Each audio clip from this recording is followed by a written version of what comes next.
Hello everyone. तो दोस्तों यहाँ पर आप देख सकते हो Ramagundam fertilizers and chemical limited यानी दोस्तों RFCL की ओर से यहाँ पर वैकेंसी निकल कर आई है। दोस्तों ये वैकेंसी जो है ये ITI होल्डर्स के लिए यानी जिन लोगों ने भी ITI कंप्लीट की है उनके लिए यहाँ पर वैकेंसी है। आप यहाँ पर डेट देख लीजिए 24 जनवरी 2024 को ये नोटिफिकेशन निकाली गई है।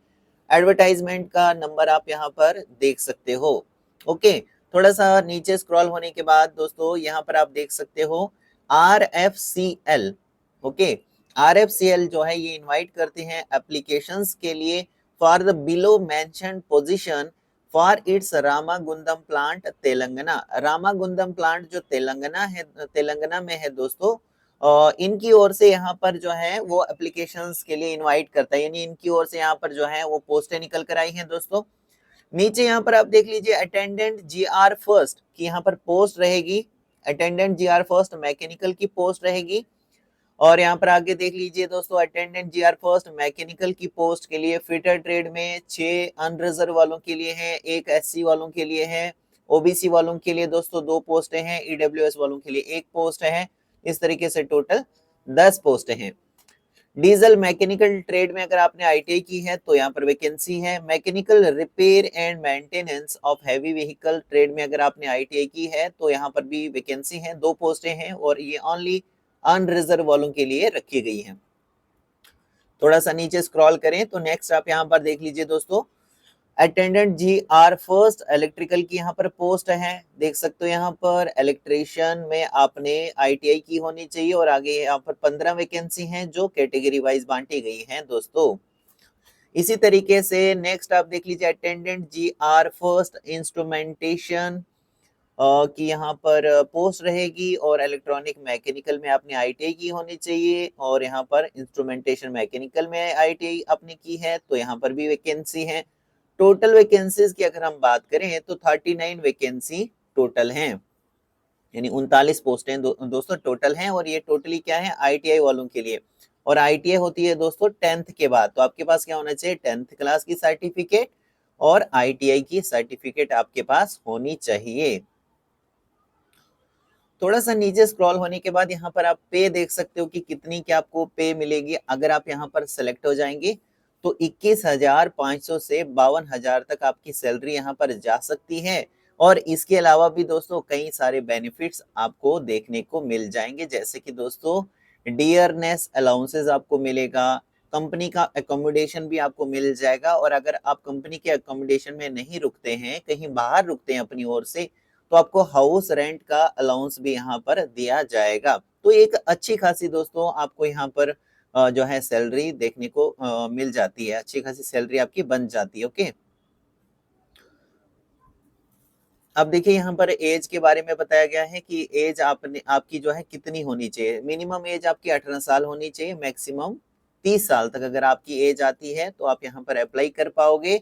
अब देख लीजिए यहाँ पर attendant GR first mechanical post के लिए आपने या तो फिटर ट्रेड से आपने अगर जो है ITI की है, या डीजल मैकेनिक ट्रेड से, या फिर mechanic repair and maintenance of heavy vehicles में अगर आपने ITI किया है इन ट्रेड्स में। तो देखिए आगे क्या बताया गया है यहाँ पे, मैट्रिक प्लस ITI फिटर जो है आपने आपकी क्वालिफिकेशन होनी चाहिए। जैसे फिटर ट्रेड में वैकेंसी है तो यहाँ पर मैट्रिक प्लस ITI फिटर से आपने ITI की होनी चाहिए। डीजल मैकेनिक ट्रेड में यहाँ पर ये पोस्ट है दोस्तों, तो matric plus ITI diesel mechanic का ट्रेड आपके पास होना चाहिए, ITI आपने की होनी चाहिए।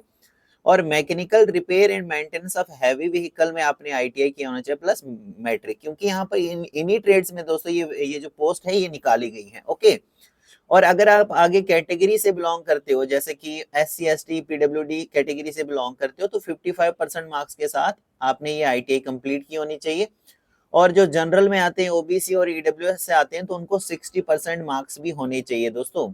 ओके, जो आपने क्वालिफिकेशन आपकी है इसमें 60% मार्क्स आपके होने चाहिए। इसी तरीके से हर एक पोस्ट के आगे आप चेक करोगे, जैसे इलेक्ट्रिशियन की पोस्ट के लिए अटेंडेंट GR फर्स्ट जो पोस्ट है दोस्तों इलेक्ट्रिकल की, तो इसमें इलेक्ट्रिशियन ट्रेड में वैकेंसी है। तो इसके लिए आपने क्या किया होना चाहिए, matric plus ITI electrician trade के अंदर। इसी तरीके से आपको चेक करना है। अब नेक्स्ट हम कुछ और यहाँ पर इंपॉर्टेंट देख लेते हैं, ये तो आपको क्लियर हो ही चुका होगा।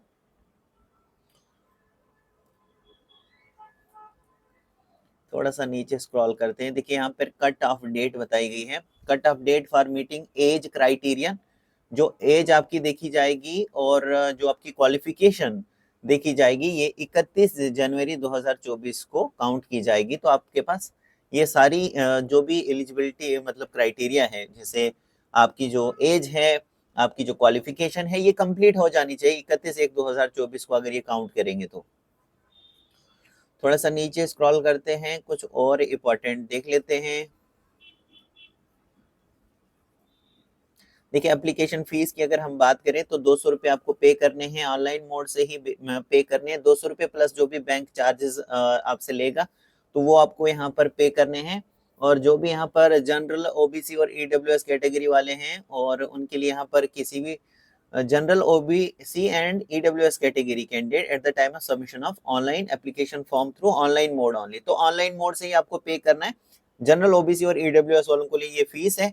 बाकी जो भी यहाँ पर candidate SC ST PW BD EXM departmental candidates हैं, तो उनको यहाँ पर किसी भी तरह की फीस पे करने की जरूरत नहीं है। और यहाँ पर स्टेप्स बताए गए हैं कि किस तरीके से आपको अप्लाई करना है। तो यहाँ पर आप देख लीजिए, eligible and interested candidates are required to apply online. 24 जनवरी 2024 से आप ऑनलाइन मोड से यहाँ पर फॉर्म जो है फिलअप होना स्टार्ट हो चुके हैं। इसके लिए आपको RFCL की वेबसाइट पर जाना होगा, www.rfcl.co.in। ओके, इसी वाली वेबसाइट पर आपको जाना होगा और इसके कैरियर में आपको जाना पड़ेगा, और वहां से आप फिर यहाँ पर एप्लीकेशन जो है वो सबमिट कर पाओगे, फिलअप कर पाओगे दोस्तों। ओके, और एक कैंडिडेट जो है वो एक ही पोस्ट के लिए यहाँ पर अप्लाई कर सकता है। थोड़ा सा नीचे हम स्क्रॉल करते हैं दोस्तों, यहाँ पर जो भी फोन नंबर वगैरह और जो भी ईमेल आईडी आप दोगे वो करेक्ट दोगे, ताकि आपको नेक्स्ट जो है अगर इनकी ओर से कोई भी जो है इंफॉर्मेशन दी जाती है, तो आपकी रजिस्टर्ड ईमेल आईडी के थ्रू या फिर फोन में SMS के थ्रू आपको मिल सकती है। देखिए यहाँ पे सिलेक्शन प्रोसेस क्या रहेगा कि आपको किस तरीके से यहाँ पर सेलेक्ट किया जाएगा। कंप्यूटर बेस्ड टेस्ट आपका लिया जाएगा, CBT। ओके, और CBT कहाँ पर होने वाला है, कौन सी जगह पर, कौन सी डेट को, क्या टाइमिंग रहेगा, तो ये आपकी जो यहाँ पर एडमिट कार्ड रहता है दोस्तों, उसमें ये सारी चीजें जो हैं वो मेंशन होंगी। तो इसके बारे में ये अपनी जो वेबसाइट है, इनकी ऑफिशियल वेबसाइट के थ्रू आपको जानकारी मिल जाएगी, या फिर मैंने जैसे आपको ऑलरेडी बताया कि फोन नंबर पर या फिर ईमेल आईडी के थ्रू भी आपको इन्फॉर्म कर दिया जाएगा। इसलिए जो भी फोन नंबर या फिर ईमेल आईडी आप दोगे वो करेक्ट दोगे। ओके, अब यहाँ पर देखो टेस्ट कौन कौन सी जगह पर रहेगा, इसके बारे में बताया गया। जैसे अहमदाबाद में, बेंगलुरु, भोपाल, भुवनेश्वर, मतलब जो आपका रिटन टेस्ट रहेगा। चंडीगढ़, चेन्नई, दिल्ली NCR, गुवाहाटी, हैदराबाद, इंदौर, जबलपुर, जयपुर, जम्मू, करीमनगर, कोलकाता, लखनऊ, नागपुर। तो ये आप देख लीजिए, यहाँ पर कई सारी सिटीज के नेम हैं जहाँ पर आपका जो ऑनलाइन जो आपका CBT है, कंप्यूटर बेस्ड टेस्ट है, ये यहाँ पर आपका कराया जाए। Candidate have to make their own arrangement for travelling, lodging and boarding for appearing in the test. तो जब आप यहाँ पर टेस्ट देने के लिए जाओगे, तो आपको ये अपने ही खर्चे पर सारा अरेंजमेंट करना है, चाहे रहने का हो गया, ट्रेवल का हो गया, खाने का हो गया, ये सारी चीजें आप खुद से ही करोगे, इनकी वजह से आपको नहीं मिलने वाला है यहाँ पर कुछ भी। कंप्यूटर बेस्ड टेस्ट यानी जो CBT आपका रहेगा, ये दो पार्ट्स में रहेगा, discipline related and aptitude related. एक तो आपका डिसिप्लिन, जैसे आपने ITI जो है दोस्तों, ये इलेक्ट्रिशियन ट्रेड में की है, इलेक्ट्रिशियन। ओके, सो इलेक्ट्रिशियन ट्रेड से आपको क्वेश्चंस होंगे, और दूसरे फिर जनरल से आपको क्वेश्चंस पूछे जाएंगे। तो इस चीज का आप ध्यान रखोगे, इसलिए यहाँ पर बताया गया, डरने की बात नहीं है। डिसिप्लिन रिलेटेड, ये डिसिप्लिन रिलेटेड हो गया दोस्तों, जिस भी आपने ट्रेड से ITI की है वहां से क्वेश्चंस होंगे, और एप्टीट्यूड के क्वेश्चंस होंगे। Medium of test will be Hindi and English, Hindi और इंग्लिश में आपके क्वेश्चंस पूछे जाएंगे। और ड्यूरेशन आपको टाइम दिया जाएगा दोस्तों 2 घंटे का, यानी 120 मिनट का आपको टाइम दिया जाएगा करने के लिए। क्वेश्चंस होंगे 150 क्वेश्चंस होंगे, और 2 घंटे का आपको टाइम दिया जाएगा, 2 आवर्स का आपको टाइम दिया जाएगा पेपर को करने के लिए।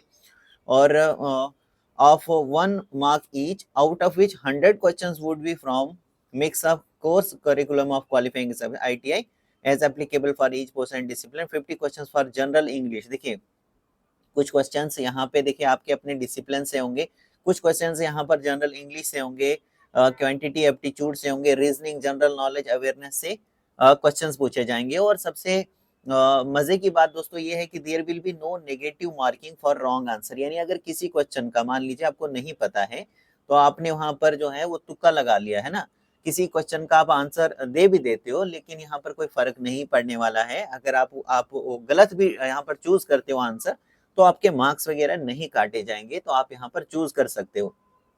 Okay, the examination level of domain subject will be of minimum prescribed education qualification as applicable for each post। तो यहाँ पर देखिए थोड़ा सा नीचे हम स्क्रॉल करें, कुछ और देख लेते हैं। तो फाइनल सिलेक्शन कैसे होगा, जो भी आपने मार्क्स ऑब्टेन किए होंगे सीबीटी टेस्ट में, तो उसी बेसिस पर आपका यहाँ पर सिलेक्शन होने वाला है। Only Indian nationals are eligible to apply, जो भी भारत के नागरिक हैं वो अप्लाई कर सकते हैं। Candidate are advise to carefully read the full advertisement and certain their eligibility before submitting their online application form. 10th की जो मेट्रिकुलेशन की आपकी जो सर्टिफिकेट रहती है उसके वो वेरिफिकेशन के लिए इनको चाहिए होगी, डेट ऑफ बर्थ की वेरिफिकेशन के लिए, बिकॉज उसमें डेट ऑफ बर्थ जो है मेंशन होती है। थोड़ा सा नीचे स्क्रॉल करते हैं, कुछ और देख लेते हैं। तो यहाँ पर दोस्तों अब हम देखेंगे इंपॉर्टेंट डेट। देखो यहाँ पर लिंक बताया गया है ऑनलाइन रजिस्ट्रेशन का, और इसके लिए आप डायरेक्ट इनकी वेबसाइट पर जा सकते हो, जैसे www.rfcl.co.in, और कैरियर में आपको जाना है और एप्लीकेशन जो फॉर्म है उसको सबमिट करना है, ठीक है। और जो भी यहाँ पर देख लीजिए एलिजिबिलिटी जो है वो देखी जाएगी 31/1/2024 तक। आप अपनी डेट को काउंट कर लीजिए, अपनी क्वालिफिकेशन चेक कर लीजिए, 31/1/2024 को ये काउंट करेंगे तो सारा कुछ आपके पास कंप्लीट होना चाहिए। ओके, ऑनलाइन एप्लीकेशन 24/1/2024 से स्टार्ट हो चुके हैं ऑनलाइन मोड से। लास्ट डेट सबमिट करने की रहेगी 22 फरवरी 2024, तो 22 फरवरी तक अभी भी आपके पास काफी टाइम है दोस्तों। आप जरूर अप्लाई करो, अच्छी खासी सैलरी आपको यहाँ पर देखने को मिल रही है और कई सारे आपको बेनिफिट्स भी यहाँ पर देखने को मिल जाते हैं, तो जरूर अप्लाई करो आप। सो होप करता हूँ दोस्तों आपको ये सारी चीजें क्लियर हो चुकी होंगी। So thank you very much.